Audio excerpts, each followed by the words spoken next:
तो ये फिर उसका मतलब आप ये देखते ही नहीं हो टीवी पर क्या हो रहा है? सर मैंने देखा ये, इसको मैंने मॉनिटरली भी नहीं इस नहीं, ये प्रोग्राम को नहीं, देखा है। इसका जो असल प्रोग्राम है ना, ये जो अभी आप दिखाने लाए हो, जी सर, इसका असल भी आप देखें। जी बिल्कुल वो देखा। और ये मेरा ख्याल है कि अगर आप असल भी देख लो, ये भी आप देख लो, जी सर, यू डोंट थिंक कि देर इज सम वायलेशन और वो yes sir, there is some violation, why not you have taken yes action? But under the हाँ? Code of conduct, yes under the law जो हमारा code of conduct है, उसका section F और जी जो है वो कहती है कि अगर कोर्ट डिटरमाइन करती है कि कंटेम्प्ट के ज़मरे में आती है, तो then we have to initiate the law the action. नहीं तो कोर्ट को कौन अप्राइज करेगा, कंप्लेनेंट कौन बनेगा?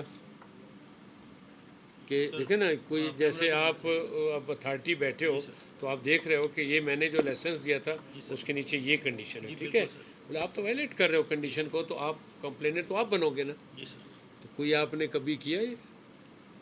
डे इन डे आउट जब जुडिशरी को रेडिकुल किया जाता है, तो for what you people are sitting होते हैं?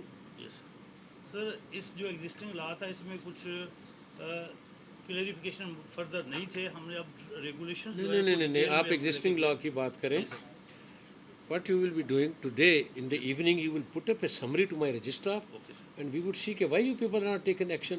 और ये आप कल से देख रहे हो, आपने क्या किया अभी तक? ये तो हमने आपको सुबह बुला लिया ना देखने के लिए, because we were not aware. Actually रात को रजिस्ट्रार साहब ने कहा जी वो कोई ऐसा आ रहा है, मैंने कहा वी डू नॉट नो, चलता रहता है। मैंने कहा नहीं sir, it's very serious, this is all whatever the conspiracy was hatched against the judiciary, it is now being unfolded. ये पता चल गया सर।